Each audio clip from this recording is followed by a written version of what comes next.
Hello. I'm sorry. I was trying to do something.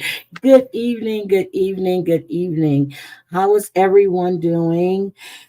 Oh, so last week I was doing a live and Colleen with the K asked me to look into the case of Charleena Lyles. And I did. I pulled up the inquest information and everything. So I wanted to discuss Charlene Lyles, but I need to move her picture to my backdrop and not right there. And I need to turn my phone off. And my phone is sitting here right now because I'm waiting for a call. Okay, so I want to add her to my backdrop. Hold on a second. Let me do this. Okay, so I have it. Good evening, good evening. Hi, Crazy Cat Mama. Hi, Claudia. Claudio, I love your music. Hi, Happy New Year. Colleen with the K. Hi, sweetie. Hi, Michelle. Hi, Gwen. Hi, Big Bad Wolf. Michelle LaBelle. Pretty Mo. Nita, how are you? Let's see. Sweet Potato, good evening. Gwen Branston, hi. So I went in and I do what I do. I did some digging. I found video from the day of the shooting. It was all across the news. So a little bit about Charleena. I don't want to mispronounce her name. Um, on June 18th of 2017. Charleena called the police and she reported a burglary. So an officer was dispatched to the call, and the officer's name was Jason Anderson. The dispatcher shared an officer safety alert associated with Charleena because weeks earlier she had produced a pair of scissors during a domestic disturbance and burglary call. So the report, once that was reported to Officer Anderson, he called for backup. And Stephen McNew arrived at the scene to assist the officer. Hi, Stacy. Hi, Justini. How are you? So let me share this audio clip with you. Let me go get it. This happened in Seattle, Washington. Okay. It happened in Seattle, Washington. So let me get this real quick.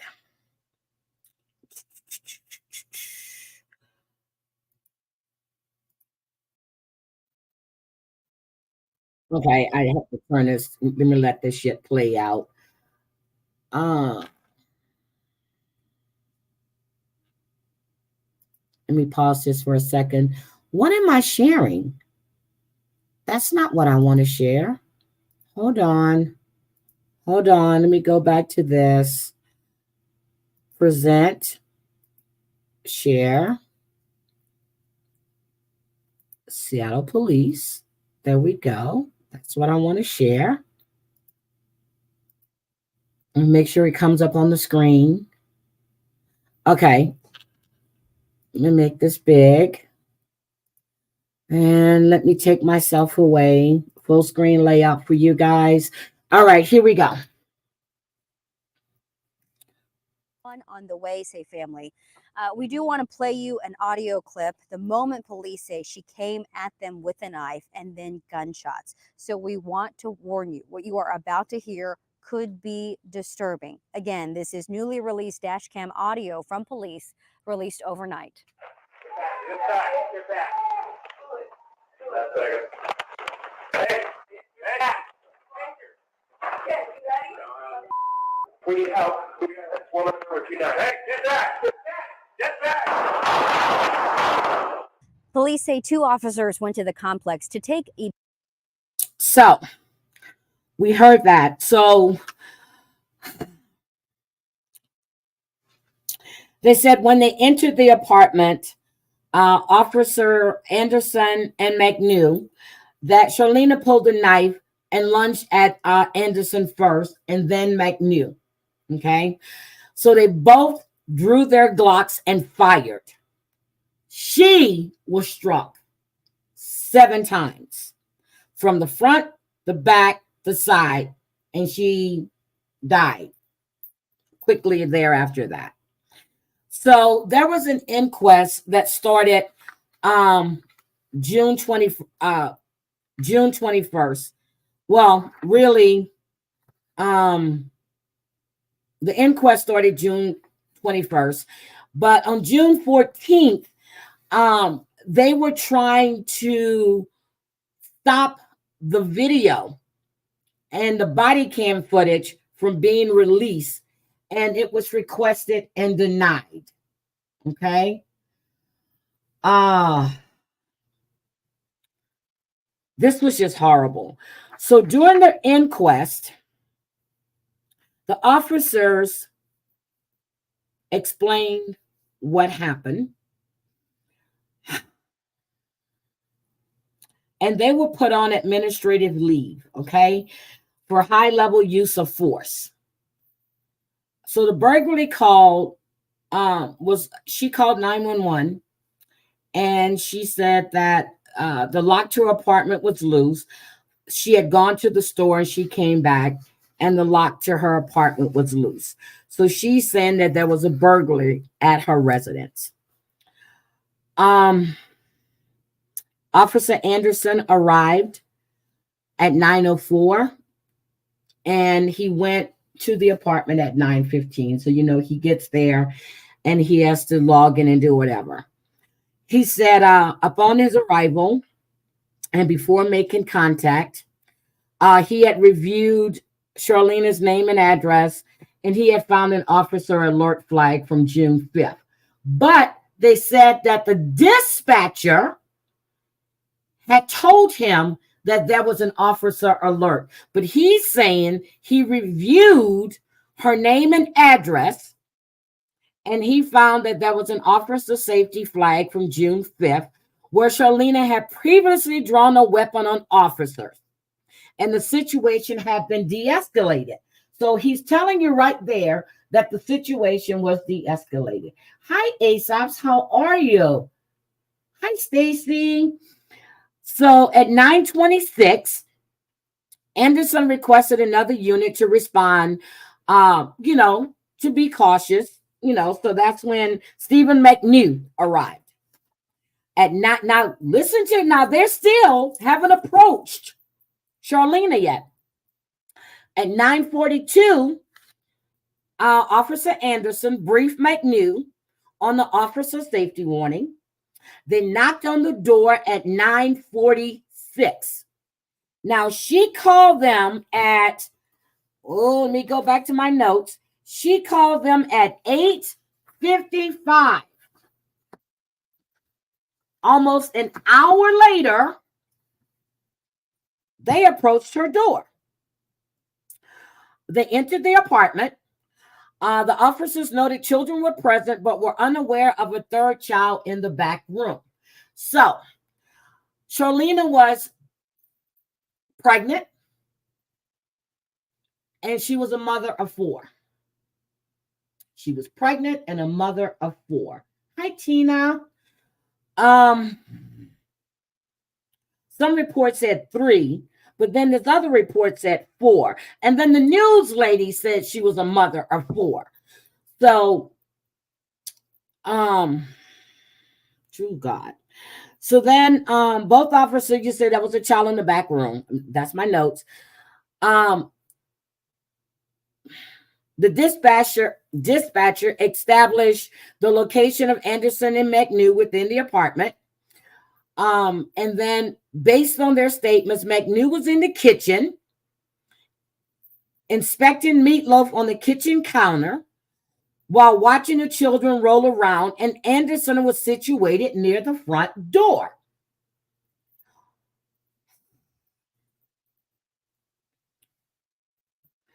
One of the 2 officers who shot Lyles, Charleena, was McNew, and he was the only one that was able to participate in the walkthrough, where he was given the opportunity to place down placards to detail the whereabouts of everything. Now, this is going on during the inquest. At the time, they're saying that they were not equipped with body cameras, but the patrol cars had digital in-car video, which provided a front-facing wide-angle view that was synchronized with police body-worn microphones. The patrol car angle was not beneficial, they said, for the evidence. But based on the audio at 9:49, which is what we just heard, and you see how the cars are, well, that's after the shooting happened. Based on the audio that we heard, they were telling her to get back, get back. And they said that the original audio sync was about 10 minutes off. So it wasn't synchronized. But they're saying that they heard them say, get back. Then they got the radio call for backup. McNew yelled, taser. And Lyles was heard saying, you can't do that either, mother effers. Motherfuckers is what she said. Anderson replied to McNew. He said, I don't have a taser. We need help. We got a woman armed with 2 knives, and both officers yelled at her to get back.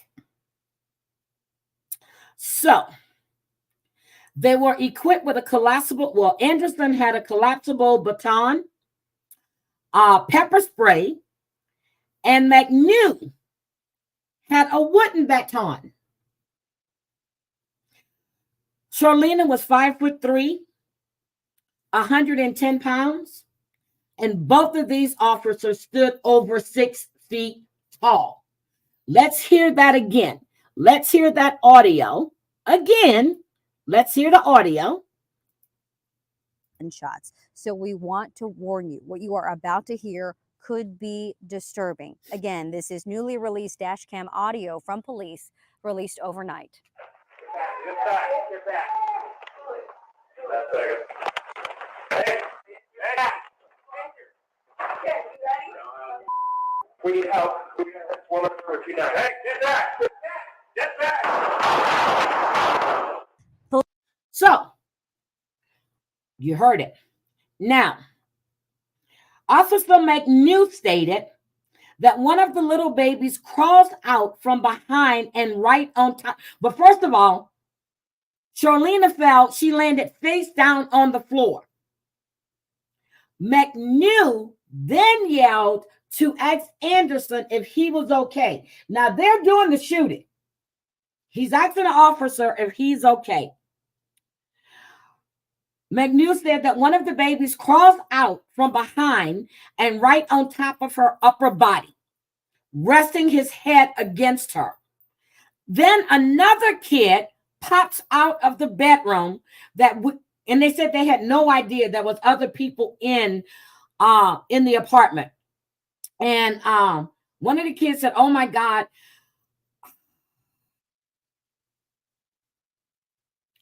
The mom was laying on the floor dying. And he yelled at the kid to get back inside. And he told them to get out of the room. So at 9:57, now you got to remember, at 9:46, they knocked on the door and entered the apartment. At 9:57, another officer arrived and started doing CPR. The fire department announced their arrival at 9:58 a.m., but were seen on a patrol car video arriving at 10 a.m.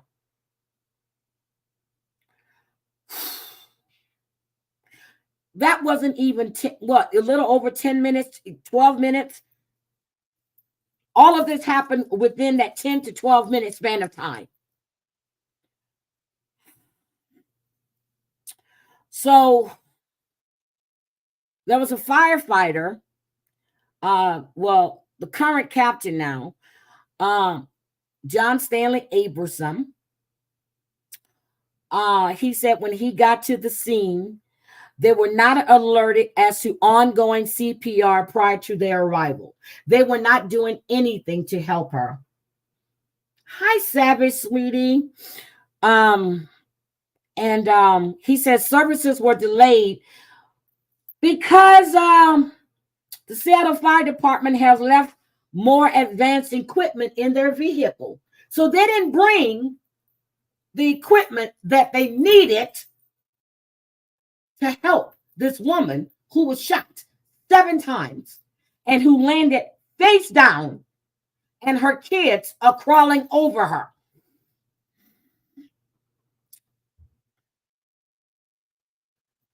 Aberson said he assessed her pulse, but found none.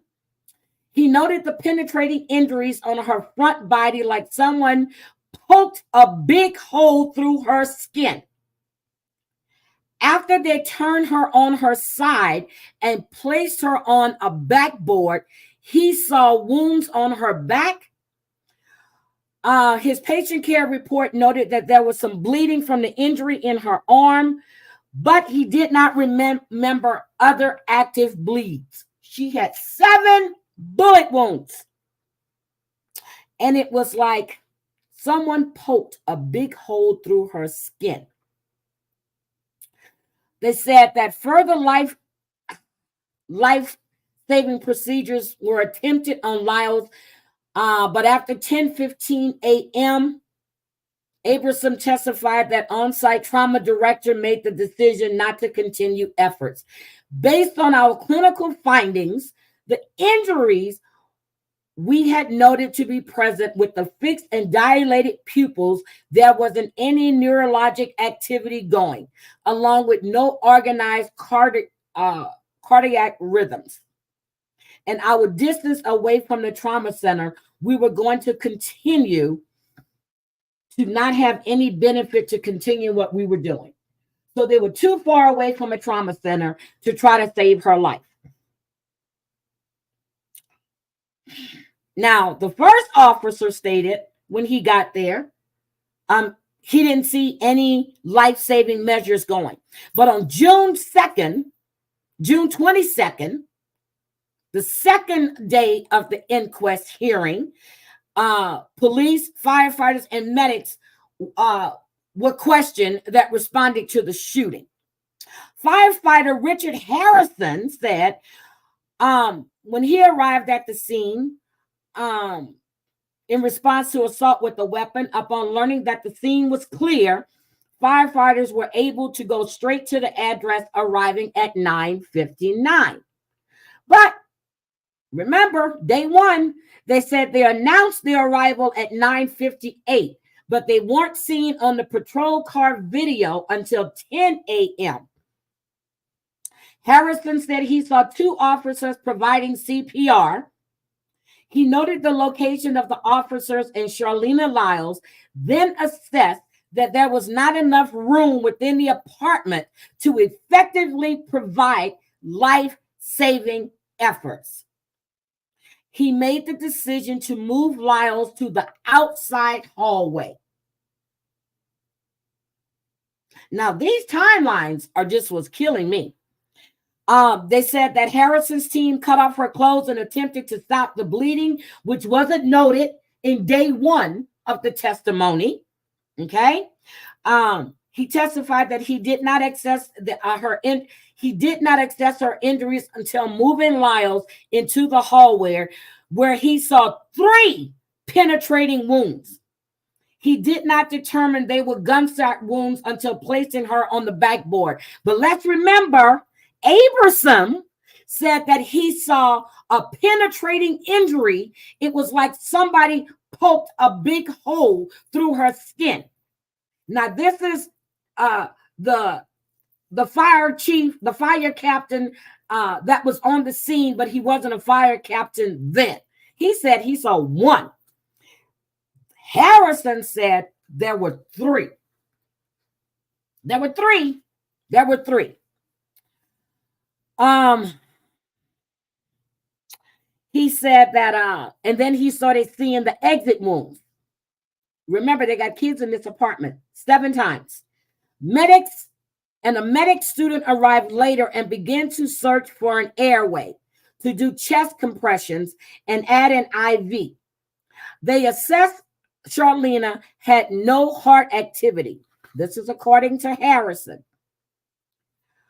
Another officer, Sheckler, arrived on the scene following the shooting, testified that he saw Officer Stephen McNew holding a child.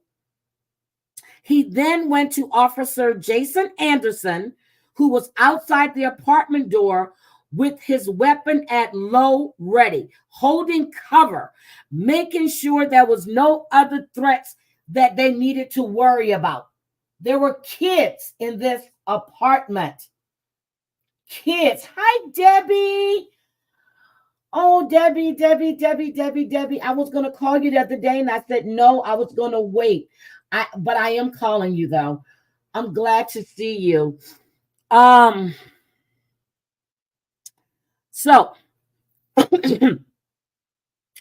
Officer Sheckler said when he entered, he saw Lyles on the ground face down and a child was on the couch. Now, why is Anderson standing there with his gun at low and ready? Don't know.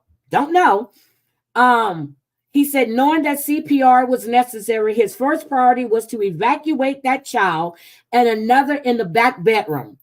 Upon escorting them out, he covered the children's eyes and turned them away from Lyles' body, which they passed upon exit. He ran those children down to a neighbor, then went back to grab the third child from McNew and run him down to another officer. So 3 kids in the apartment. One was crawling over the mother's body, put his face next to hers. Another one came out the room. That was 3. So she had 3 kids and she was pregnant with her 4th child. Y'all need to get this stuff correct. So Sheckler said he then returned to Lyles and began chest compressions. But he said there were officers already there. There was a medic and a medic student that was looking for an airway to do chest compressions. But you got Anderson standing there with his gun. You have McNew holding a child. And when the first fire guy got there, nobody was doing nothing to try to revive this young woman. He said that he was doing chest compressions until the fire department arrived and took over. There was a plainclothes officer showed up. His name is Burton. He arrived at 9:56. He said he saw Sheckler carrying a small child and Anderson still at the front door. He pulled Anderson into a hallway because he was in shock and unresponsive. So Anderson, who was at the front door with the gun on low and ready, was shocked and unresponsive, but he still had a gun in his hand. And there are 3 kids in the apartment. 3 in the apartment. Okay. Whoo.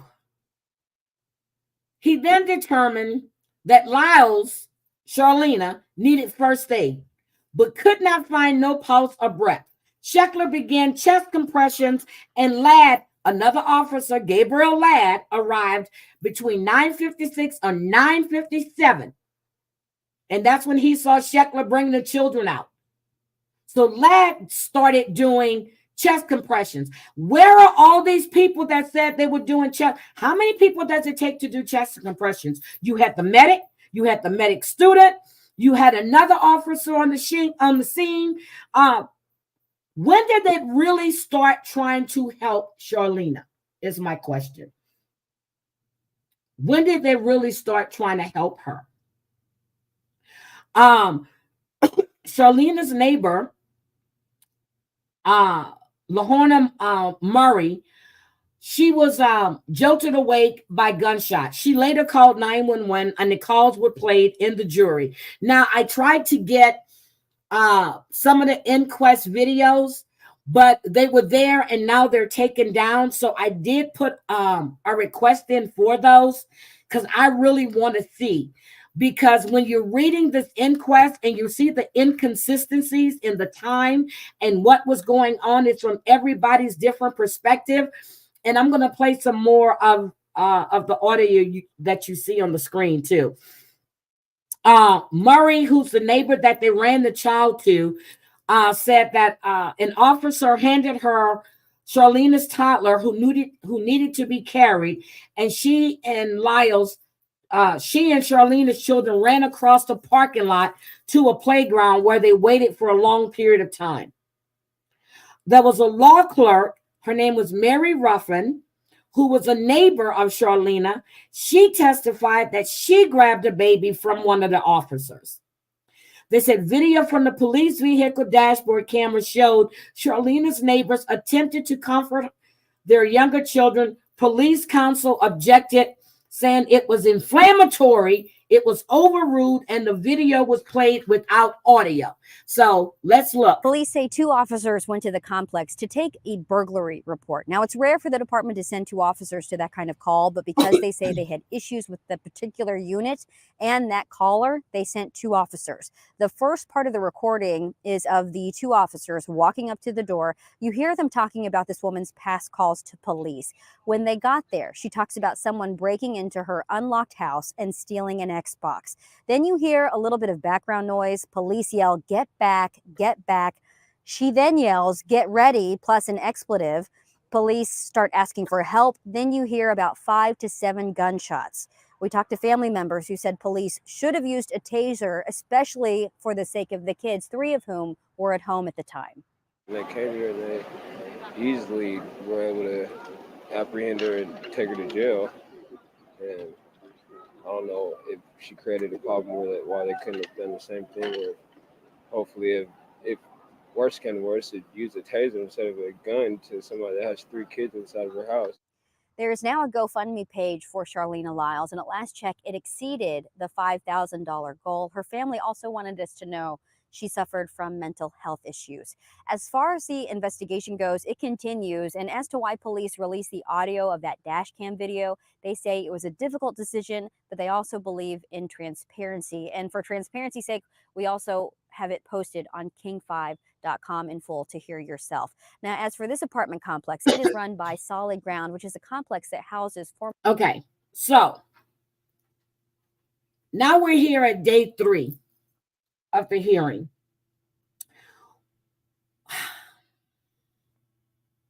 There was so much going on in this, and I really want to get the inquest.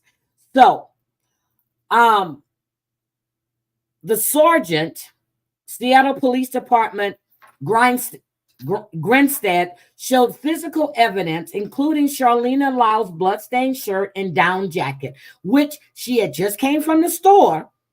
And she said that her door was ajar and she called in a burglary. The officer said that he was requested to lift up the jacket and display it to the jury so they can see the entry and exit points of the bullets. Hi, Marcia. Well, they were in fear for their life, okay? But here's where it gets me. So there was a heated exchange between the police sergeant and Charleena's family attorney over the lack of clarity around where the officers, Anderson and Stephen McNew, may have been standing when the shots were fired. The police sergeant testified that he never spoke to either officer, but Anderson never conducted a walkthrough or shared his positions on site. Remember, it was only McNew. But the uncertainty was further highlighted by CSI's inability to pinpoint exactly where Charleena was at the time she was shot, as she was later removed. Shell casings from the officer's gunfire fell just within the door frame. So Kohler suggested that if Anderson had shot his gun from outside Lyles' apartment with his arms extended, shell casings would have fallen within the door frame. So they were barely in the damn door. They knocked on the door. They went in. All you heard was get back, and you know you motherfucker not going to do this. And we heard the gunshots. So there were two knives that were relevant to the shooting. It was a thin serrated knife was found in the left hand pocket of her jacket, and a paring knife. A small paring knife was found on the floor of the kitchen under a green sack. A paring knife, stuff that we use to peel potatoes or cut, or peel onions, a paring knife. And a serrated knife. What the fuck she's going to do with that? 3 bullets were recovered during her autopsy, including her pelvis and her buttocks. Additional rounds were recovered from the apartment walls or floor, and some had just passed through Charleena's body.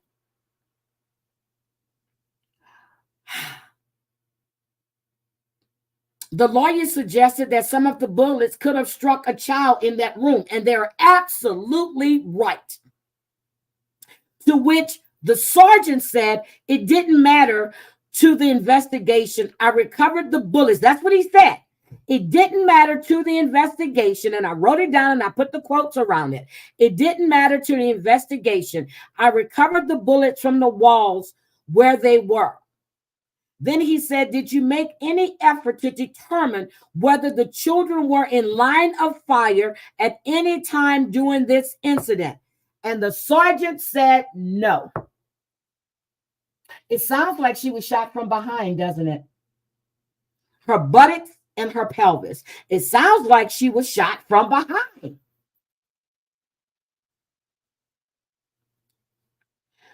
So, Seattle Police Department's tactics officer, his name is Leroy Outlaw.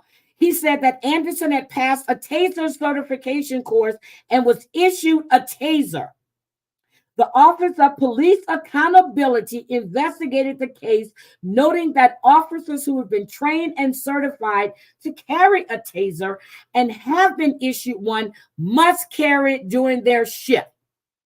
But for some reason, Anderson's taser was inoperational for 10 days due to the lack of a battery. But he did not notify his supervisors or seek permission to carry an alternate non-lethal weapon.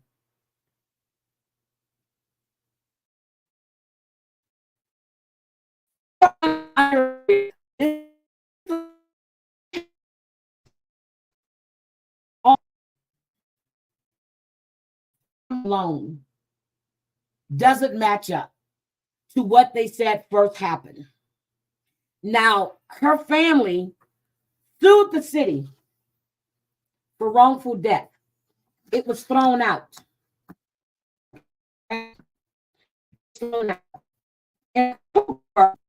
these officers were fired for use of force. This use of force was reasonable. They did a wrongful death lawsuit. It was dismissed in 2019 by a King County Superior Court judge. And then a decision was made to appeal, and it was reversed eventually. And they were awarded a settlement of $3.5 million in November of 2021. Okay? The inquest alone, they could not tell you where they were. So the tactics officer, Leroy Outlaw, returned for the second day.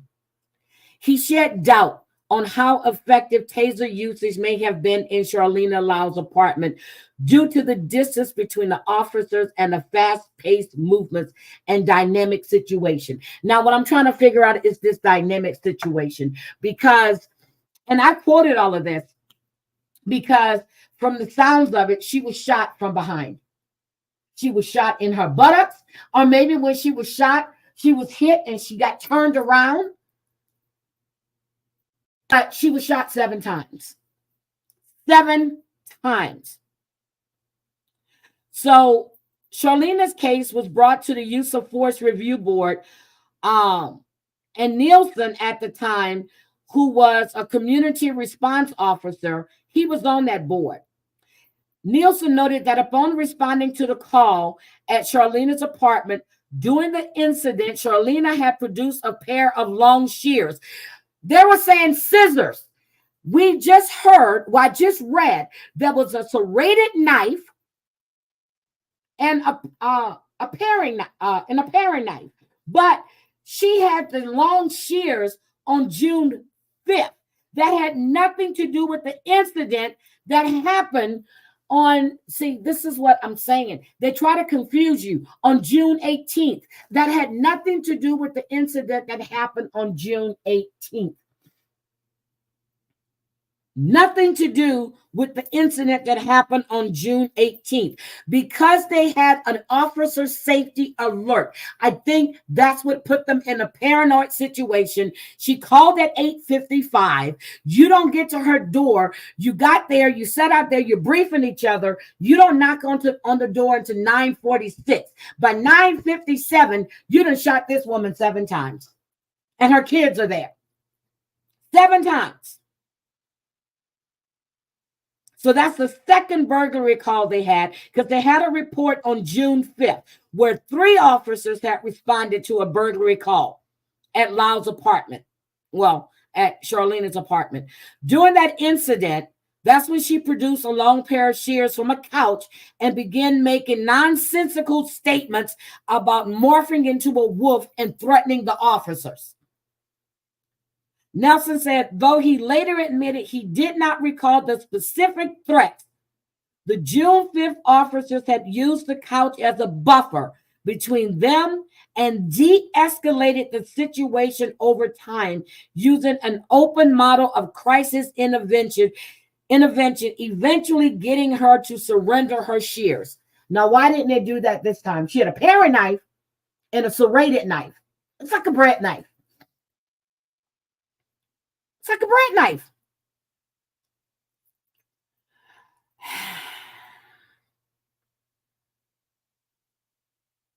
So Nelson said that when he talked to the officers, he said that the officer said that when they first got to the apartment, the interaction with Charleena was professional and did not escalate. She walked them to where her video game consoles were stolen. The incident report showed that the officers noted Lyles' hands going in and out of her pocket. Nelson testified that a sudden change took place when the officers noticed the nonverbals, including a grimaced look on her face. McNew said he saw a flash like a baseball player getting ready to throw. Anderson also said he saw a flash. When he looked forward, she was flashing for him with a knife. Anderson said that he sucked in his stomach, which means he's probably fat, and jumped back while yelling, "Get back!" At which point he said Charleena changed course and moved very fast towards Officer McNew. That's what they said happened. What they said happened. The medical examiner, he described Charleena's gunshot wounds in great detail. He said that her internal organs were impacted and that her baby was 15 to 16 weeks old, was expelled into a different part of her body cavity. So with the shooting, the baby dropped. He testified that the cause of death was multiple gunshot wounds, and that the manner of death, of course, was homicide. The gunshots came from directions slightly behind, to the side of, and in front of Lyles, but none were made after her death. The medical examiner testified two wounds as nearly immediately fatal, including the puncturing of the largest artery in the body. The medical examiner said that he believed that very little could have been done on the scene to revive her, and that even transport to a hospital may not have been enough. 7 minutes passed between when Charleena was shot and the first CPR attempt by Eric Sheckler was done. 7 minutes. I said neither one of those other officers tried to render any kind of assistance to her. I said it, and here it is. It's right there. Nobody tried to render aid. The other one, Anderson, standing outside the door with his gun on the low and ready, but he was unresponsive and he was in shock. You just shot a pregnant woman with 3 kids in her apartment because she had a paring knife and a serrated knife. So, if you read the officer's safety alert, you should have known that the situation could have been de-escalated. You knew she had mental health issues. And you still decided to pull your weapon after you sucked your gut in and began firing. And nobody noted if the kids were in the line of fire or not.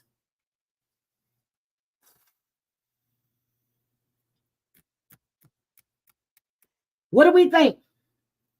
Could this have been avoided? I know, Colleen, I know you know this. This could have been avoided. This could have been avoided. 7 minutes passed between the time she was shot and by the time Sheckler got there at, what was it, 9:57, I think I wrote down. Let me look at my notes. I think it was 9:57 when he arrived. But they said that there was a medic and a medic student. But Sheckler, so the medic and the medic students were there. Sheckler arrived at, let me see, where was his time at? I got to look. I'm trying to see what time did Sheckler arrive there. But the firefighter arrived at 9:59.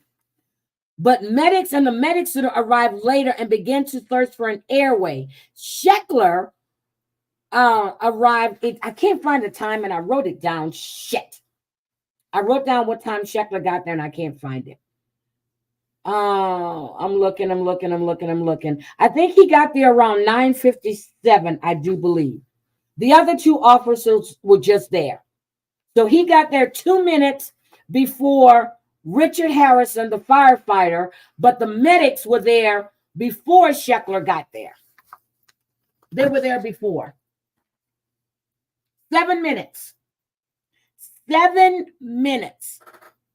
She was laying face down. One said it looked like somebody just poked a large hole through her. The other one said there was 3 big holes.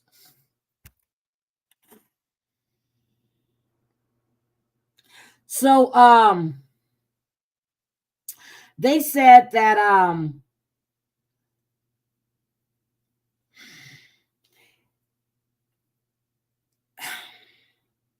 so the inquest administrator, Spearman, they were trying to say that Charleena original call to the police was phony or a hoax. He said he wasn't going to allow that. She made the phone call to 911 that provided false information that brought officers to the scene, and she subsequently attacked them. This was all part of a scope, and this was all part of a hoax, they were trying to say. Her daddy got really upset. Her dad was in a wheelchair, and her dad yelled at them that she was not trying to commit suicide.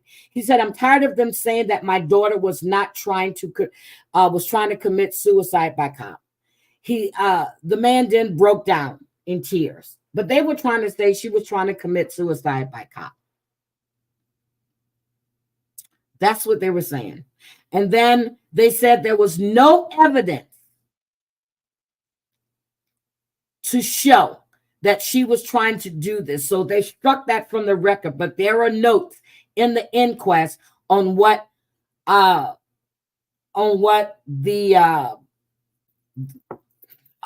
cops were trying to say. This is sad. When I was reading this and I was taking all of these notes, I was like, when did they try to render aid? If he's holding the baby, now cops are trained in CPR and everything. He's holding the baby. The other one is standing at the door with his gun on low and ready, just in case.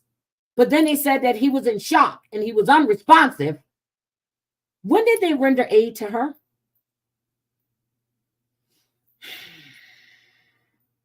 They said there was so many officers arriving at that scene, they couldn't keep track of who was first on the scene, who was second on the scene, who was third on the scene. No one can get their stories right. I don't think they wanted her to survive. 7 times? 7? 7 times. And they're saying that people have different versions of the incident. They're saying that that this one gave their version and, what they believe to be honest and what they believe to be true. And there's always another side to the issue. No one can recollect what happened. Anderson never did a walkthrough. McNew is the only one that did a walkthrough, but he said he was checking on the meatloaf. No, I don't think she was trying to do that, Colleen. Not at all. She still had her coat on. And she probably walked to the store with a knife, or she probably got in her house, saw that something was there, and she went in the kitchen and grabbed a little paring knife, and then she grabbed a serrated knife, which is like a bread knife.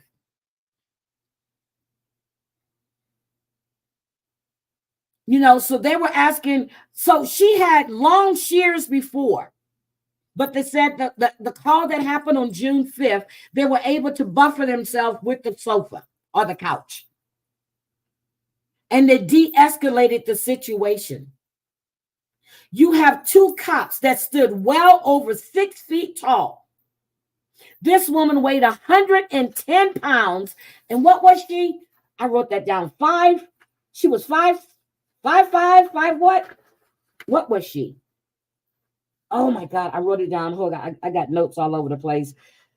She was 5'3", 110 pounds. Both of these officers were well over 6 feet tall. And she was probably scared. And I agree with that, Michelle. I agree with that. So Anderson, he was asked to read the entire incident report of the events that happened on June 5th. This included an interview with Charleena's family, and this is the June 5th incident where the 3 officers showed up and she had the long shears. So he was asked to read the interview with Charleena's family, who noted a recent decline in Charleena's mental health. They were surprised that the shears incident that had taken place with the officers had expressed a strong desire to stabilize her mental health condition before it gets worse. So they had tried to stabilize her. He said he recalled 2 children in the living room. He said they were roughly in the same position when he returned from the back rooms. He described the apartment as cluttered, but nothing super unusual. I don't know what the hell that meant. But there were 2 kids right there.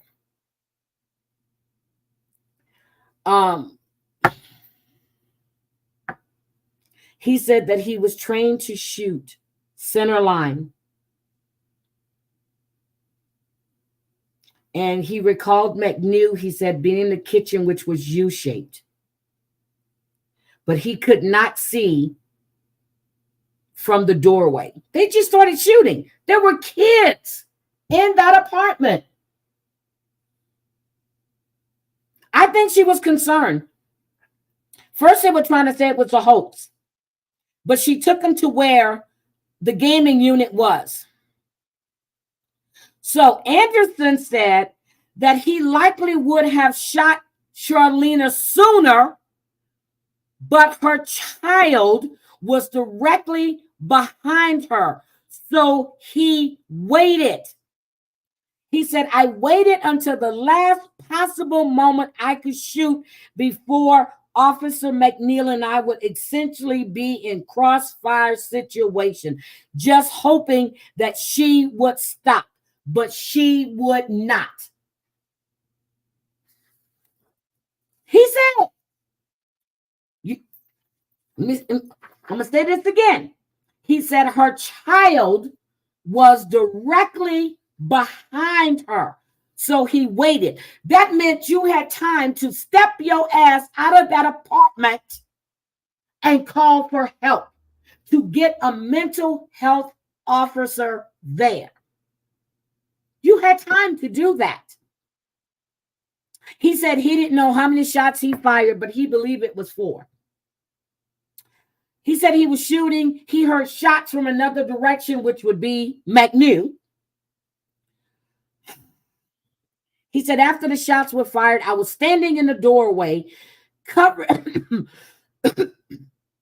Charleena, meaning I had my firearm at low and ready, just in case there was continued attack. How the hell was that going to be a continued attack when you said she fell face down?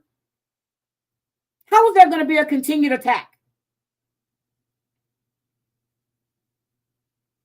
He said they were trying to figure out how to coordinate getting the kids out the apartment. Bullshit. McNeil was standing outside holding a child. You were standing at the door. It wasn't until Officer Shep came there and he took the kids out one by one and took them to the neighbor. Y'all a bunch of lying ass motherfuckers.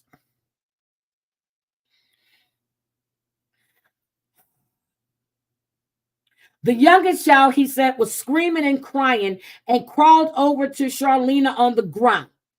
He said McNeil stepped over Charleena's body by warning Anderson he was stepping over and picked up the youngest child.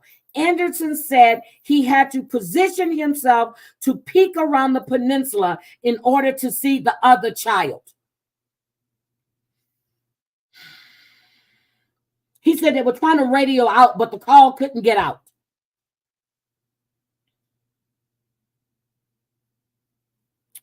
And that's some shit.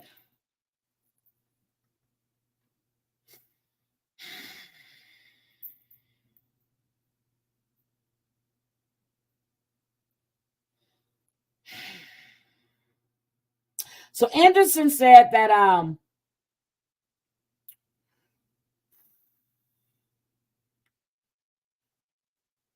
when Sheckler got there, he asked if anybody had a one-way mask.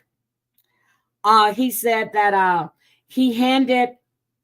Anderson handed off to Sheckler another officer who had arrived by then, along with the blood stop gauze and gloves. Anderson said he attempted to get his own gloves on to assist, but was slow as he was in a bit of shock. After Anderson got one glove on, he also handed off bioclusive, which is a sticky sheet of plastic some officers carry to seal up chest wounds. He placed the bioclusive over one of Charlene's wounds to help seal up the chest cavity so she could breathe. He was slow getting his gloves on, but when Sheckler got there, he said he was standing at the doorway with his gun on low and ready. So when did he try to put these gloves on?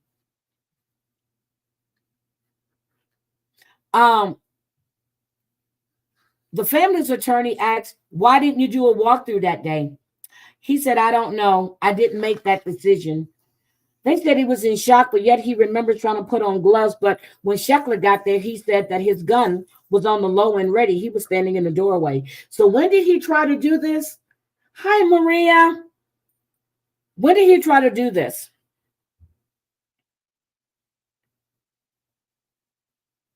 So the so when did he try to do this again? He is so the inquest director asks Anderson, how tall are you? How much do you weigh? Anderson said he was 6 feet and his weight, you couldn't really hear what he was saying. She said, when you extend your arm, how far does your arm go? He said, approximately 3 feet. He was then asked to measure it. She is trying to show you, but they're talking about the training scenarios and everything else that happens.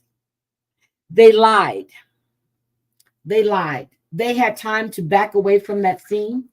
They had time to walk out of that apartment, although I don't know what McNew. He was in the kitchen worrying about the meatloaf.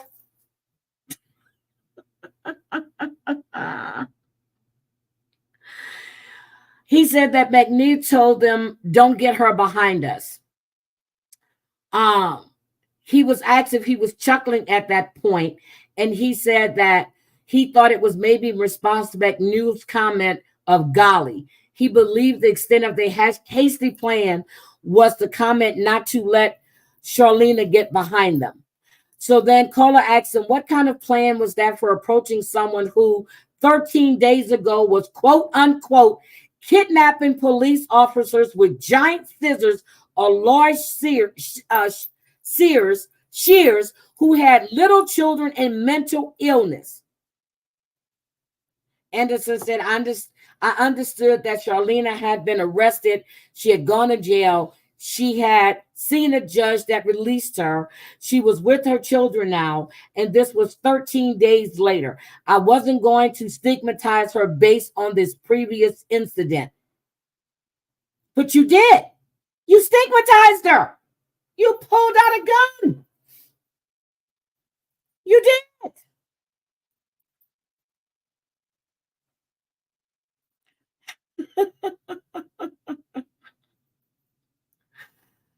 You did. You stigmatized her.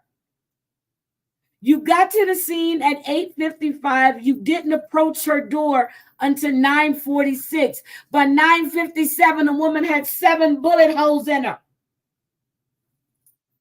7 bullet holes in her.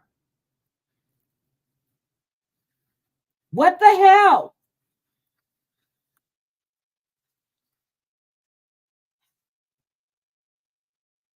I just want to make sure I'm right. Yeah, 9:46 is when they enter the apartment. 9:46. 9:49. I'm sorry. 3 minutes. 3 minutes.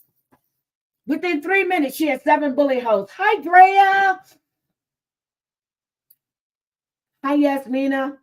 Within 3 minutes of them getting to her door and entering the apartment, she had 7 bullet holes. 7.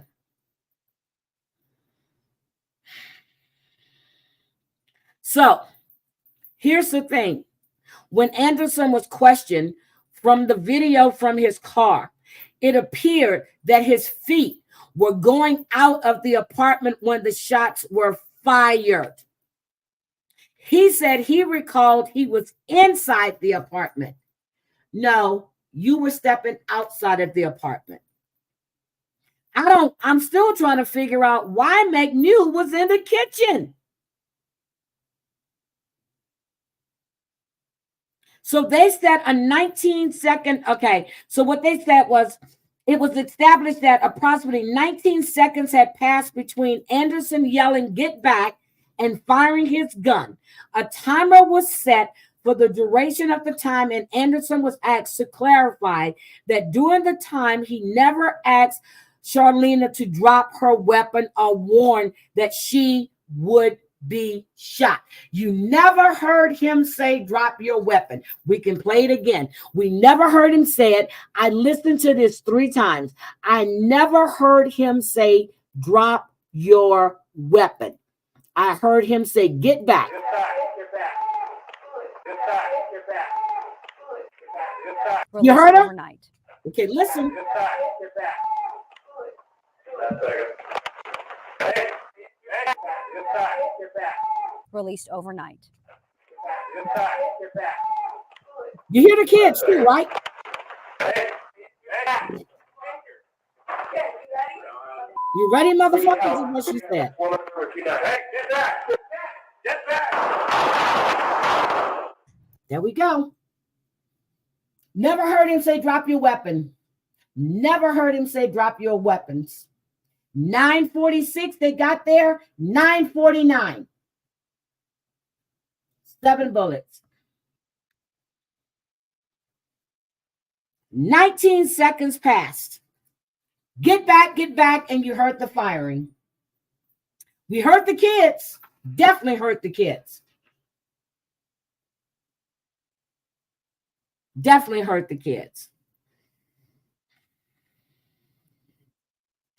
So the police representative said he was confirming that Seattle Police Department does not train officers to shoot to disable versus shoot to kill. And Anderson reiterated they are taught to shoot at center mass to eliminate the threat. So the inquester, he noted that the discrepancy between the two versions of the officer's safety caution. He clarified that the original version Anderson saw did not have the word mental, even though a later version which was produced had it. So they never had the word mental in the report that Anderson saw at first. It was added later. It was shared that during the previous June 5th incident, Charleena had not raised the shears at the officers or attempted to stab them, and that there was no instance where the officers felt they were unable to communicate with her. And they said with regards to his choice to change his non-lethal weapon from a taser to an OC spray, Anderson said he was not aware of at the time that he was not allowed to swap it out with another item without permission. You a goddamn cop. You should know. You guys are trained. You know what slips you need to have permissions. If your taser wasn't working, you needed a battery, you were supposed to put in a requisition to get one, and they would have issued you a temporary non-lethal weapon.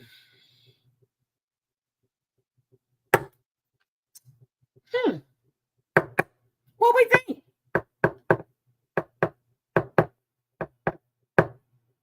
He said that he reassessed his initial use of force when Charleena stepped back. But when she lunged forward again, that he decided more force was necessary. Really? Did we hear the babies in the background? Didn't we hear that?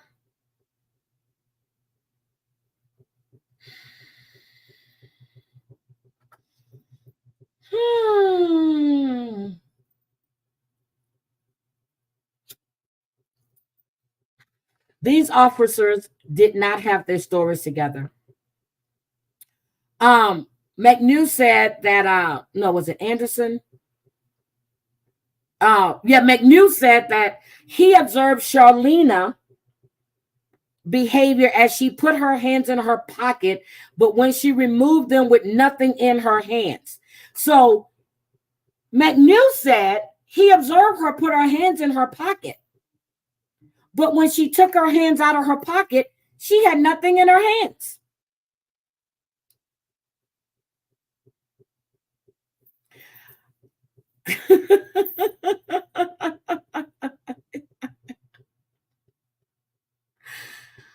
So he said that when they got to the bedroom, Charleena stepped into the bedroom and did not go in.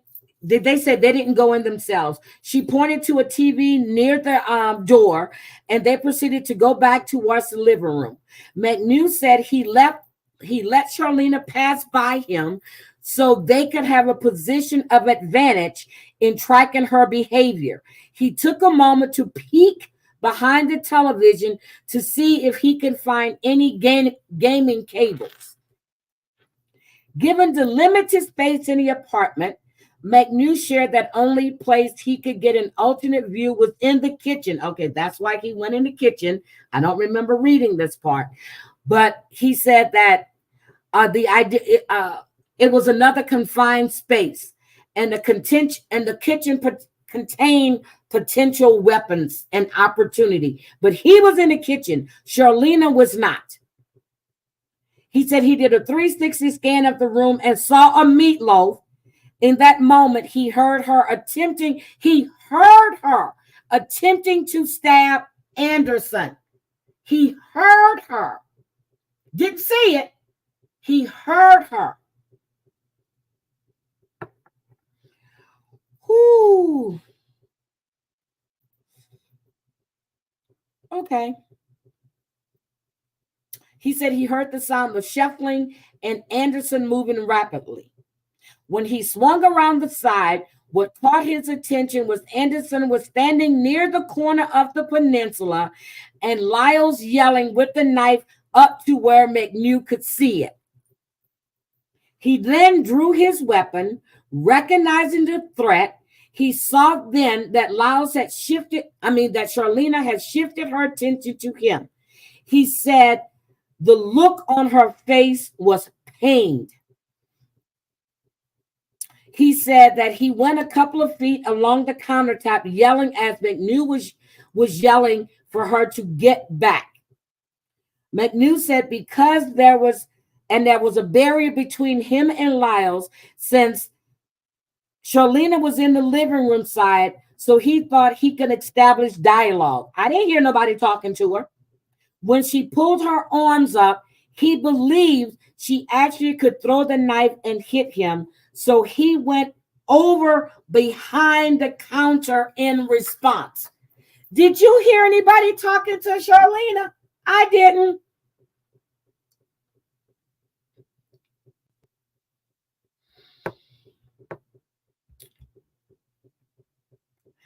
He said what felt like an eternity. He was looking at the tips of I'm looking at the tips of my boots, and I realized I haven't been hit. As I come back up, I hear Anderson say, "We need help." At that point in my recollection, I saw a second knife in her hand, and I called over the radio. We have a woman, I believe, with 2 knives. Did anybody hear that over the radio? I didn't hear that. I did not hear that. I didn't hear that. He said in a moment of desperation, he said taser. Okay, let's hear that again. Okay, let me hear this again. I didn't hear no call. Okay, let's hear this again. Let's hear it. Get back.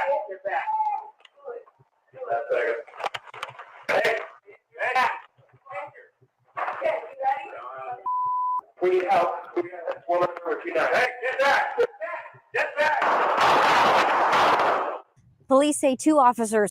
Okay. We are here. He then said that McNew said Lyle's oldest child came out of the bedroom near Anderson saying that they shot his mother. They yelled for him to get back into the room because we had just shot his mom and he had come out and seen it, and he knew.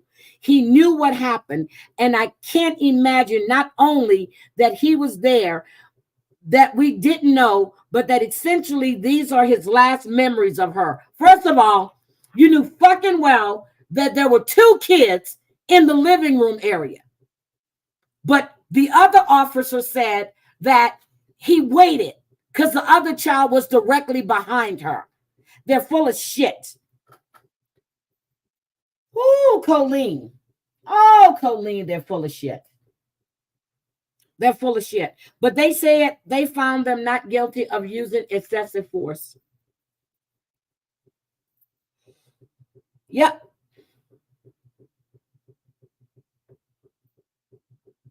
That's what happened. That's what happened.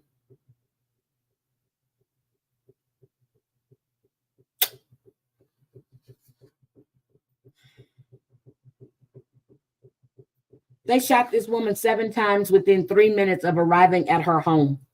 This inquest went on for 8 days. 8 days.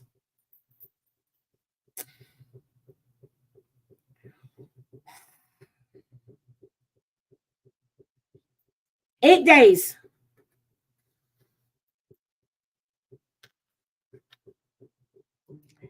And they decided that it wasn't excessive force.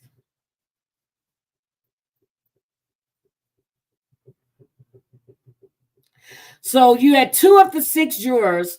They weren't sure if the officers reasonably believed Charleena posed a threat to either McNew or Anderson before she pulled the knife. 4 believed she did. So you had 2 jurors, because it was 6 jurors. 2 of them didn't believe that she posed a threat to these officers. Now, all of them agreed that Anderson did not comply, meaning Officer Anderson did not comply with the use of force tools policy. 2 of the 6 jurors were unsure if Anderson and McNew's actions were consistent to their training as to the firearms section, and the jury unanimously found that Anderson and McNew's use of deadly force in the death of Charleena was justified.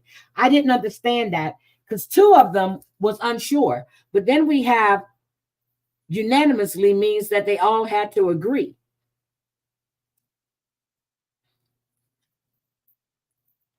So they said, while the verdict is not legal because it was an inquest, it wasn't legally binding, it does play a role in helping King County prosecuting attorney decide whether to prosecute the officers. The King County prosecutor, he did a statement. He said Charleena Lyles' death is a tragedy. He said that my office and senior deputy prosecuting attorney observing the inquest process in the coming weeks, that they were going to decide, but none of them was charged. They were never charged. Never charged. They were never charged.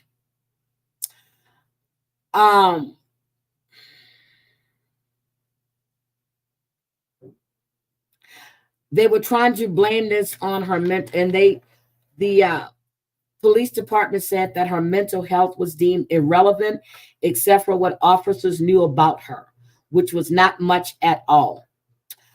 The family does not blame the jury for its decision. Seattle Police Department policies, practices, and procedures are designed specifically to allow an officer to shoot and kill a person in mental crisis with a paring knife. This is what her family said.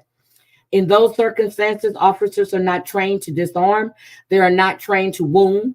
They are not trained to wound. They are trained to shoot to kill. The message is clear. If a person is in a mental health crisis and has had any type of sharp-edged instrument, tool, or weapon, do not expect them to survive if 911 is called in Seattle. Charleena Lyles, a pregnant mother of 4 with 3 at home, called the police for help, went into mental crisis, and was shot dead. The findings of the inquest are nothing for the Seattle Police Department to be proud of.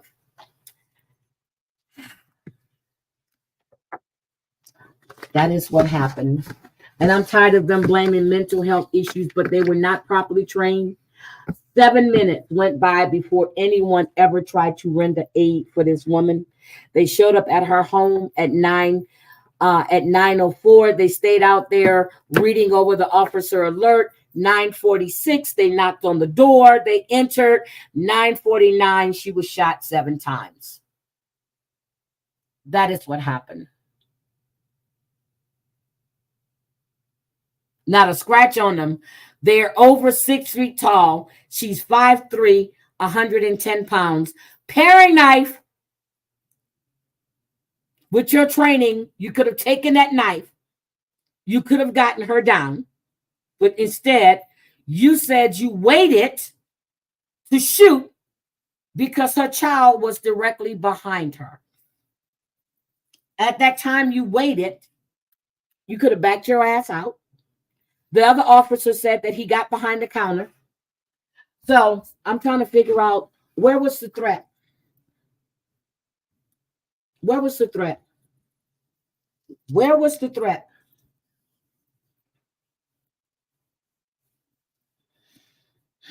That's overkill. 7 times. Anderson shot 4 times. McNew shot 3 times. 7 times.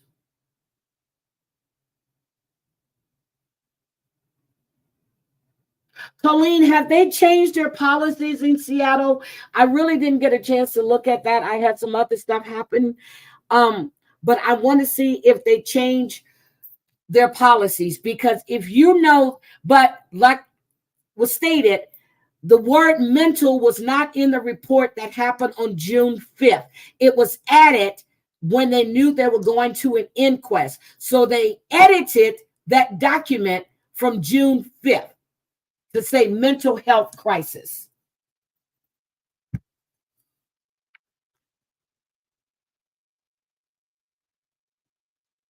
Oh my God.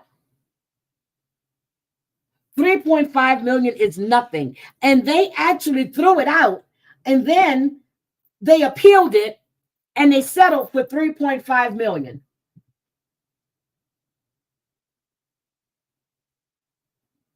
Yep. He didn't fill out his requisition to get a battery for his taser.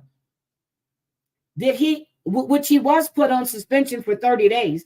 But is he still a police officer? I wonder. Is he still a police officer? Let me stop sharing this.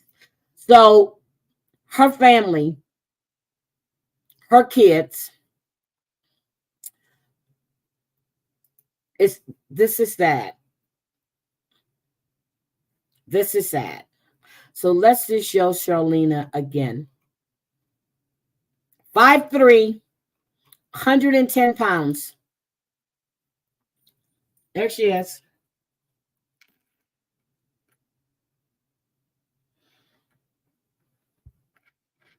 5'3".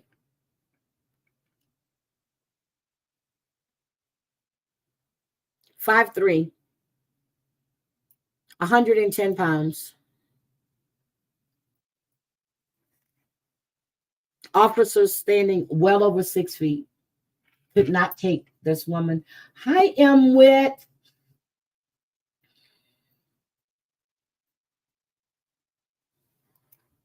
Oh, I'm sorry. Oh my God, 202 comments. I'm sorry. I was reading all through my notes, and then I had printed a couple of things out that I had highlighted and I wanted to quote. Oh my God, Colleen. So yes, so let me I have those 2 that I was asked to look into. Khalif Browder, which I know but him, and Micah Stouffer. I am going to look at those. And Bishop Edmund Casey, I'm gonna look that up. I might not be online tomorrow. I may not be online this week at all. Hi Jennifer, how are you? Hi Jennifer, how are you, sweetie? I hope you're doing well. I'm just like I actually went back and I was able to listen to Savage's live last night but how are you guys doing? I'm sorry I wasn't putting your comments up. I am so sorry. So let's go back and see what you guys were saying. Yeah, he knew it was going to stigmatize her, but he's trying to say that when you're telling me that you waited and that word mental was not in that original report when those 3 officers showed up on June 5th, and she had the long scissors. So they were able to de-escalate. This woman had a paring knife and a serrated knife, which is a bread knife. So they shot her in the buttocks, the pelvis. She had a chest wound. My question is, and I was trying to find the autopsy report, but I couldn't find it. They said that he gave them the thing to cover the chest wound. So that means that you shot her from behind. and it went through her. It passed through her. Because they didn't see that wound until they turned her over and put her on the backboard.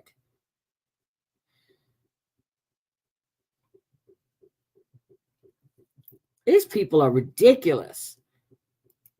They are ridiculous. Hi, Just Doom. How are you, sweetie? Nope, they wouldn't have shot. Damn it, Mandy. I love your name. I read your comment earlier today. You leave some of the best comments. You really, really do. And you make me read the whole damn thing. I used to see comments that long and I'd be like, oh God, but you make me read the whole thing because I'm interested in what you have to say. I caught, I'm okay. You sounded better. John made good on his promise and I was doxxed. What? Wait a minute. What do you mean you were doxxed on Reddit?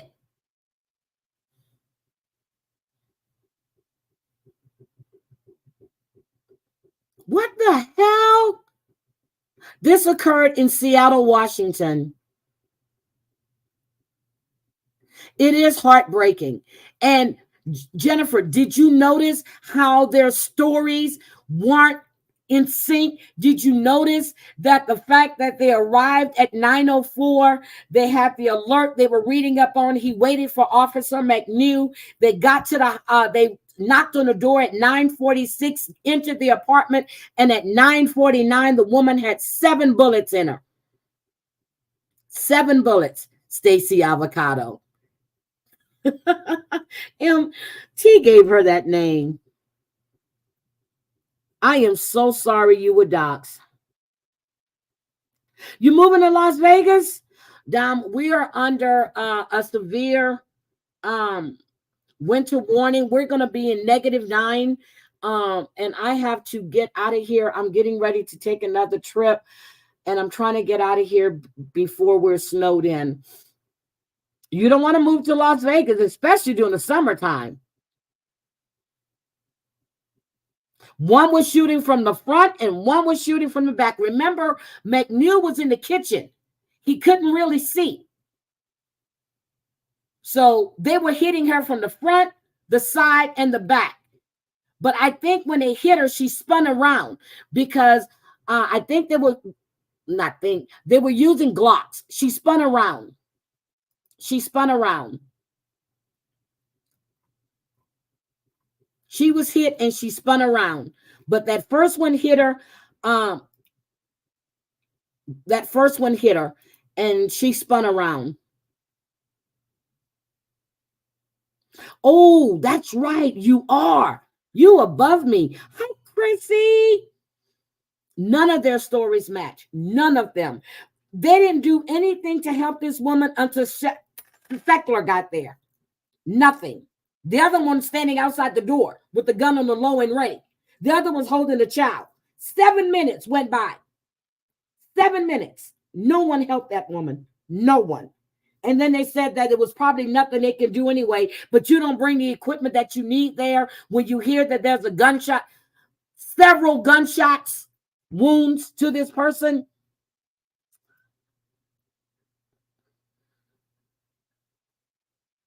That's okay. Damn it, Mandy. I'm serious.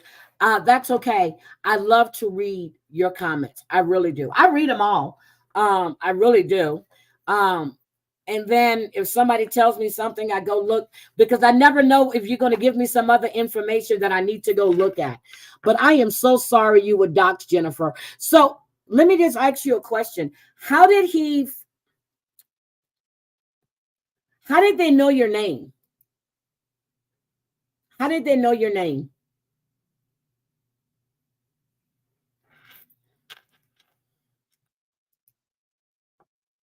That's just, oh God, I can't with these people. I can't. Oh, my candle. I wanted to light my candle, that crazy cat mama that she got from Mac. Oh, I wanted to light it because I wanted to smell it. I'm actually doing laundry and stuff. Jennifer, you still here? How did he find out your name, sweetie?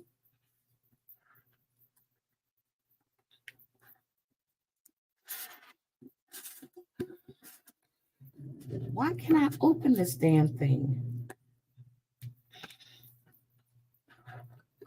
Hi, Glenn Crack Tesla.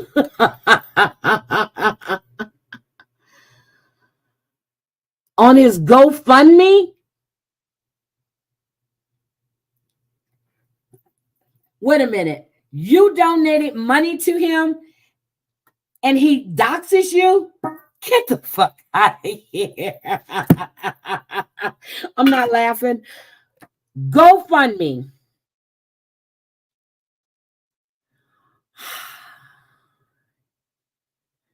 Oh my God. I'm just smelling it now. And I was trying to light it. And you know, I love 3-wick candles and I just want to smell it. I'm actually able to smell stuff again. And it's 3-wick. And this one is called pine and vanilla scented candle. Oh my God, that smells good. You just got a new iPhone 15 Pro Max. God was good to me. You got a Tesla. Now you have... Danny, I love your YouTube villains. I just saw one before I went live where you had them all, when you had them all talking. He said the other night, I sent him money back in the day other than GoFundMe. I only gave him Super Chat, so who knows how else he got it. Oh my God. Hi there, Renee. Renee, I saw you said you were trying to call me. When you were trying to call me, I was on vacation. I heard about your mom and I've been getting updates. And then I heard that you had C19 and you weren't taking care of yourself. I'm just getting over whatever the hell I had. I haven't forgotten. I do need to call and check on you, but I do know that mom went home, right?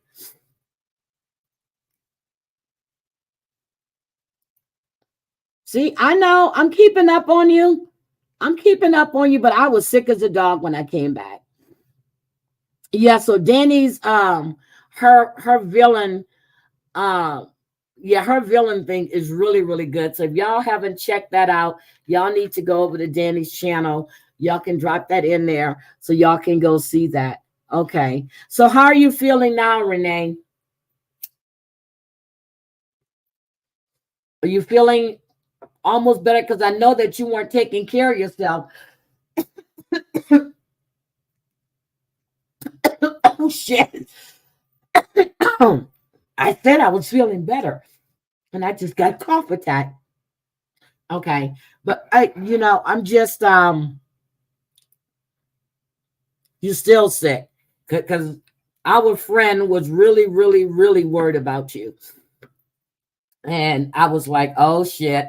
But I did see your message. But when I got back home, I was sick as a dog. I slept for 2 days straight. Yeah, I'm good. I just had a chalk, every once in a while I just start coughing. Okay. And Danny, I saw your message earlier too. I'll call you. Yeah, everybody's been getting sick. And Jennifer, I hope you're feeling better. I saw Kat, the U.S. Navy vet, and Savage's chat. So hopefully she's feeling better. I'm getting there, but then I just start choking all over again. I really do. I just start choking. But so I saw Debbie in here tonight. Danny is here. I don't know how many of you guys watch David and Christine's wedding. Also, I've been watching, I watched 90 Day Fiance yesterday. I'm going to watch it again because I fell asleep on it. But I've been really watching Love After Lockup. I am all off into that again. Jesus, I've been watching this shit. I'm so sick of Justine and Michael. Y'all just don't understand. I wanted to talk about them Saturday, but other shit happened, so I had to take care of that too. But let's see. Drama. What drama? Oh, yeah. Okay, you're ready now. Okay. Yeah, Renee, you need to take care of yourself seriously. And I'm going to agree with our friend. If you don't take care of yourself, you're not going to be good to take care of anybody else. You need to take care of yourself.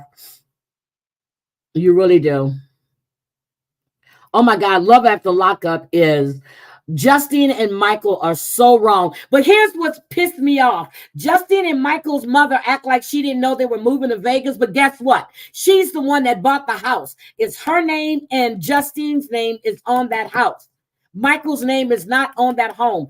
$485,000. How in the hell did Justine get approved? Well, her and her mom. I don't know what her mom does. But the house is in her name and her mom's name. What drama is going on tonight?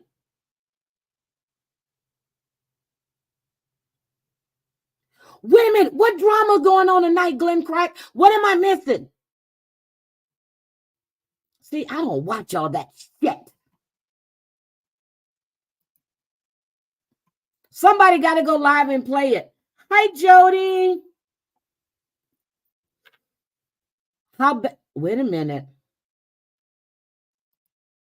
What panel?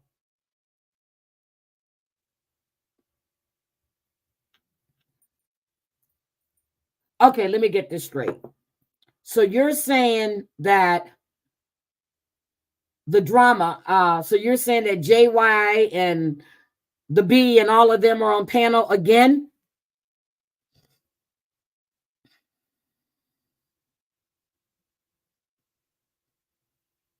I know I keep hearing that one content creator keep calling himself a real man. A real man don't have to keep saying, I'm a real man. Hi, Grass Toucher. Your buddy acting fool for 2024.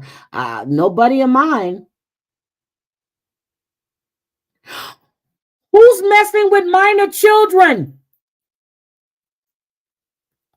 Wait a minute. What am I missing? Why are they messing with minor children?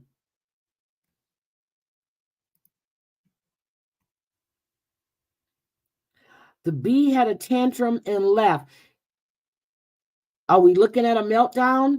Is it going to be another holiday for January 10th? Danny, I'm going to need you to break this down.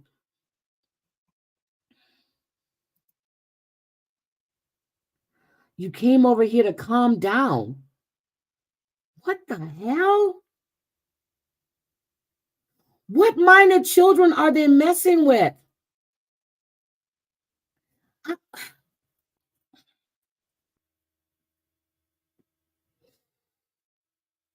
Oh my God.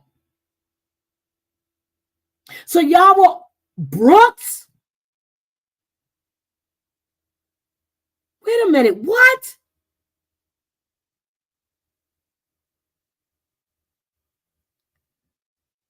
Oh my. Brooks minor. I thought children were off limits. Remember, children are off limits. Oh my God. Colleen, you are a girl. I'm gonna have to look and see what happened to Anderson, because I think I saw another article where he was just involved in another shooting. I'm gonna look that up again, but I saw the name Anderson. Oh my God. Thank you so much. This is crazy.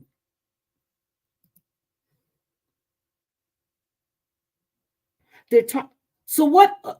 Okay. What does Brooks' kids have to do with any of this? Are they still talking about the fact about what Switch Witch's son did, because I just heard the other live he did saying that no one put him up to anything. I just heard that yesterday by Black Glenn Crack Tesla. Her life and her job. She better get a damn attorney.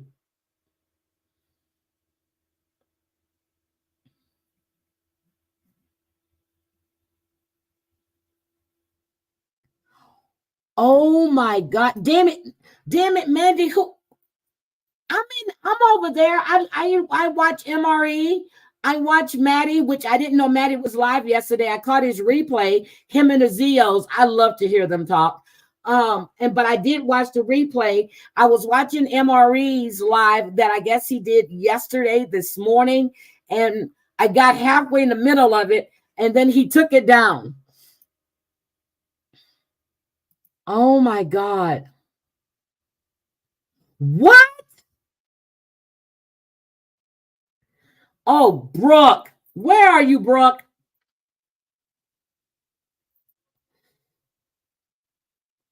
They got a FOIA for what?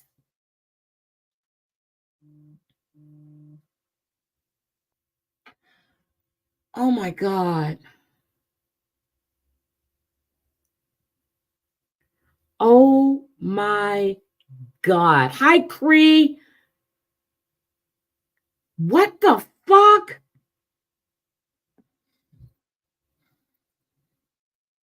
Does Brooke know about this? Of course she does. She has to. She has to. Not sure, but he's coming back live anytime to spill everything. For what reason? Oh, she knows. Okay. Brooke, you better get that shit reported and get that taken down.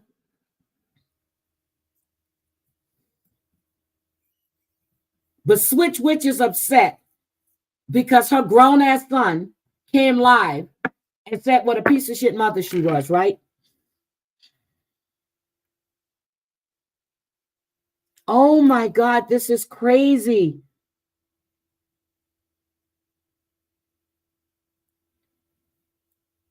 Oh my God. So let me just ask y'all, have there been, because before he was saying he was getting all of these text messages and all of these cop calls, and is that shit still going on? I guess not, right? Okay. This shit is crazy. This shit is crazy. But then again, see what I'm saying? When you go after people in their real life, you can expect the same because they don't think straight. Brooke had nothing to do. Well, that young man said he didn't, that nobody put him up to it.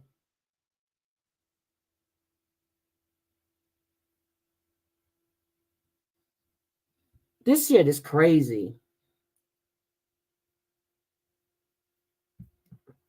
I don't understand why people even watch that shit. I really don't. I just don't understand why people watch that.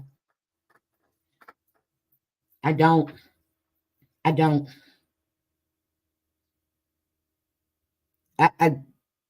just don't understand it.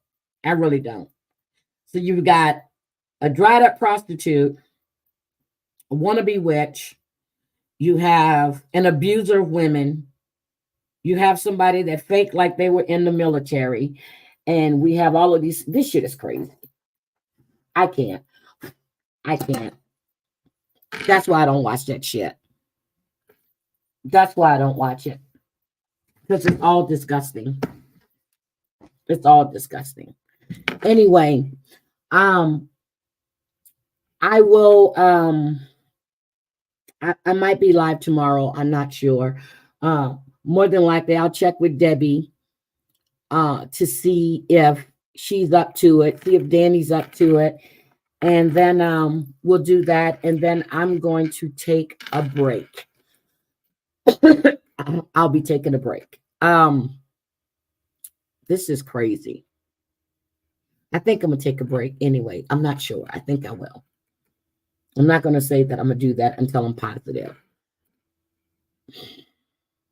This is crazy. What did Cree say? Evil people walk among them. I will take care. You need to take care of yourself too, sweetie, because you're not going to be any good to take care of mommy if you're not taking care of yourself. You're not going to be any good. I heard Cranky and Mayor's Live the other day when they said that a caregiver must also take care of themselves in order for them to give care to other people. And that is true. That is so true. You got to take care of yourself. And don't think I forgot. I haven't forgotten about what you and I discussed. I just haven't forgotten about what we discussed for doing that live stream. I love you too, sweetie. I really do. But I really want you to take care of yourself. Please take care of yourself. I'm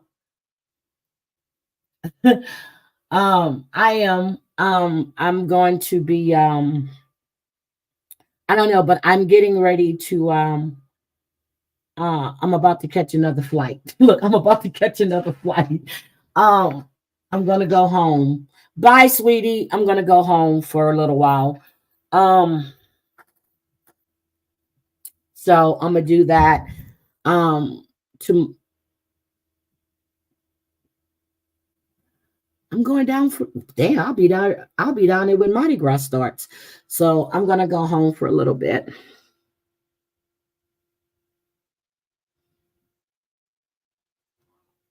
What does okay? This is not reality TV. Brooke is not a celebrity. What does that have? I'm confused. You know what? Good night, grass toucher.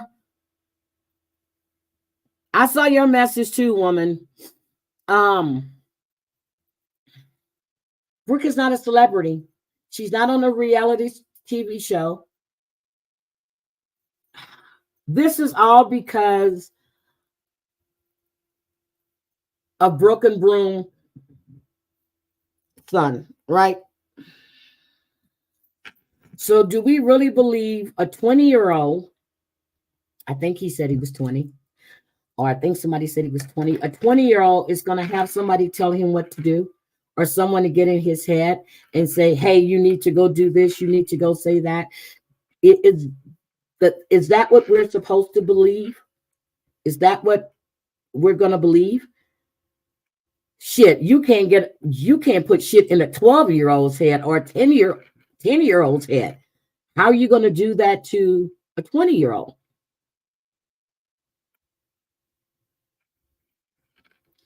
Well, I hope Brooke is on top of this. I really do. This shit is crazy. But anyway, I really have to get out of here and finish getting some stuff together. But thank you guys for being here. I really, really appreciate it. Let's look at if there are things you want me to look at. I have two things that Michelle sent to me. Not you, Michelle. I have two things that Michelle sent to me as well. I'm just gonna do what I look. If I have to address certain things, I will. Other than that, I won't. I'm gonna do what I do. I enjoy doing my reality. I love doing my true crime stuff, and I just have fun with hanging out with you guys. And then we do. Oh my God, I have some good stuff to come to you with. So yes, I'm gonna have to do a live Saturday if I can. I'm gonna have to do a live Saturday. I've got some good shit that we're gonna discuss for morning coffee.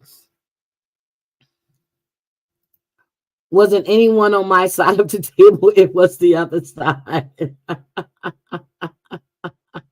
Oh my God, Jody, thank you guys for being here. I really appreciate all of you. I will talk to you all later. I want you to have a good evening. Bundle up. I know I got to get the hell out of here before the temperature drops and everything freezes. So you guys have a good one. But before I go, I'm going to have to wrap my sink pipes and my bathroom sink pipes and all that other shit. So that's what I was pulling all of that stuff out too. Aesop's good night. I mean, it wasn't MRE, Maddie, or the uncles. Oh, see, yeah, I'll tell you right now, I like MRE, I like Maddie, I like the uncles. So I don't give a shit what anybody has to say. I like MRE. I like Maddie. I like the uncles. And that's where I stand. There's nothing to discuss. There's nothing to talk about. I don't want to hear shit. Nothing. So again, I like MRE. I like Maddie. I like the uncles. So I will see. Oh, like Bambi.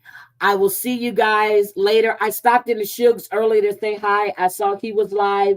I don't know what he was talking about. When I went in there, he was fussing about someone said they were going to dox his wife. I don't know about that. I stopped in and I said hi and I left. So don't know.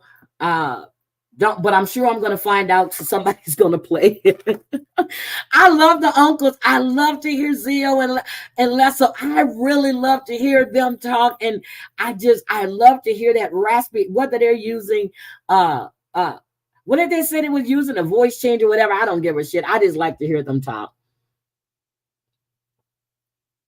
Suge lost some people because he said a few words about the bee. Oh, well, he was saying all kinds of shit about the bee. And then I heard that he was kind of, that he asked her to make him a ball or what. Girl, I ain't got time for all these flip-flopping ass people. I don't care. Hey, Maureen, Amzy, and oh, that's who he was talking about. What are they fighting about? See, I'm going to make me a nice salad and a piece of salmon.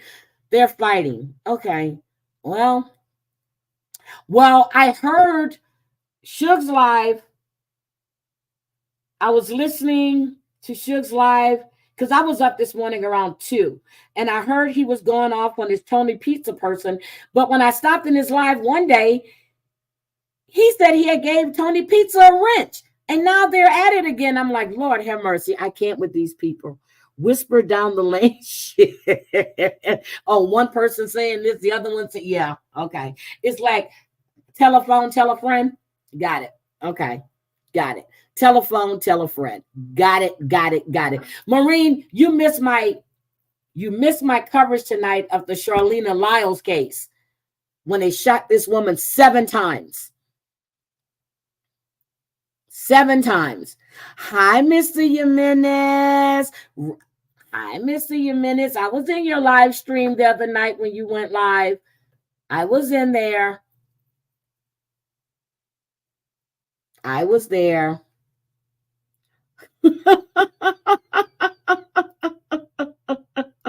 And I just saw you did one on copyright and something update. I have it saved to watch. I haven't watched it yet. But I normally listen while I'm working to a lot of stuff. I don't know why he's doing that, because if you take a stand and stay there. Stop going back and forth with these damn people. They're not worth your time. They're not. They're just not worth your time. Take a stand. Shit. Stand where you say you are. Girl, you're going to get more snow. You know what? No, you don't get it. You get a lot of rain. I get the snow. But we had big ass snow flurries today. And then it stopped. And tomorrow is going to be mixed with snow and rain. And then starting Sunday or Saturday, it's going to be -9. I'm like, really? For real? Okay. I got to get some shorts on this stuff. You got rain in Philly. Well, I heard MRE said that they had gotten some snow or something. But last year, around this time, we had a lot of damn snow. It was snowing. We had a white Thanksgiving. We had a white Christmas. We almost had a white Halloween. But we had a white Thanksgiving, a white Christmas, because I was going to be in Vegas for New Year's, and they were canceling flights.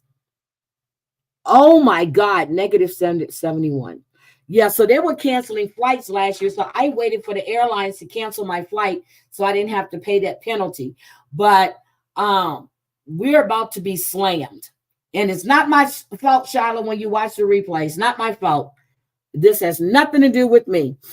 I'm getting ready to get out of here. So hopefully I can get back in. But I'm going to check the weather. I'm going to be wearing shorts. I'm going to have to wear a coat to the airport. I am in Spokane. I'm in Washington State. I've been here now since 2021. I heard him say something, but water or something was coming in.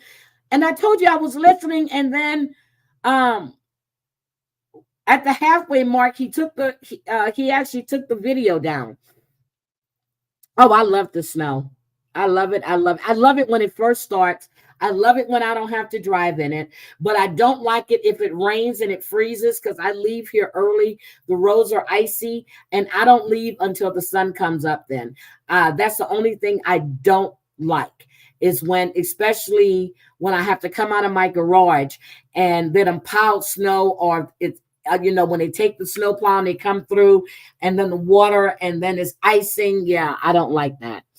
Snow is beautiful. Yeah, we still have snow on the ground right now, but we're supposed to get it. But it was huge flakes coming down earlier around 9:30 this morning. The snow is gorgeous. I love the snow. Love it, love it, love it, love it. I miss the snow because I used to live on the East Coast, so I do miss the snow. But living here is like living in Virginia Beach. It really is. It's like living in Virginia Beach. It's the same kind of area, so I love it. I love it. How far am I from Oregon? I went through Oregon when I came here. I'm closer to Idaho. Idaho is like 45 minutes. Idaho Falls is like 45 minutes from me. So I'm not that far from Oregon, though. I know that. I know that. That I do know. I went through New Mexico when I was coming here. So, but Idaho Falls is like 45 minutes from me, and it's beautiful there. But there's a lot of wineries and stuff here too. No shorts permitted. No one can see you. They're beautiful, huh? I'm gonna follow the rules. Do you eat fry sauce? I don't know what that is, but no, I'm gonna follow the rules, Mr. Jimenez. I will follow the rules because I am looking to come into Puerto Rico too. I was thinking of coming to Puerto Rico for my birthday, but I don't think I can because I have to take this trip. But have a good night, Maureen, and thank you for coming in. So I don't think I'm gonna be able to make Puerto Rico for my birthday, but I was definitely thinking about coming to Puerto Rico this time and actually hanging out because the last time I was there, I cut my trip short. But I'll let you know when I'm coming exactly where. I'm probably going to, because the last time I was in New San Juan, I normally like to stay in Old San Juan. So, but I'll see where I'll go. But okay, I'm getting out of here, guys. I love you. I need to make 2 phone calls. I will talk to you guys later. Have a good evening, and I will let you know if you keep an eye to see if we're going to be live tomorrow. Love you guys. Have a good evening. I will definitely let you know. You know that I will definitely let you know. Have a good evening, everybody. Thank you, damn it, Mandy. Bye, guys. Bye, Big Bad Wolf. Have a good one. Bye.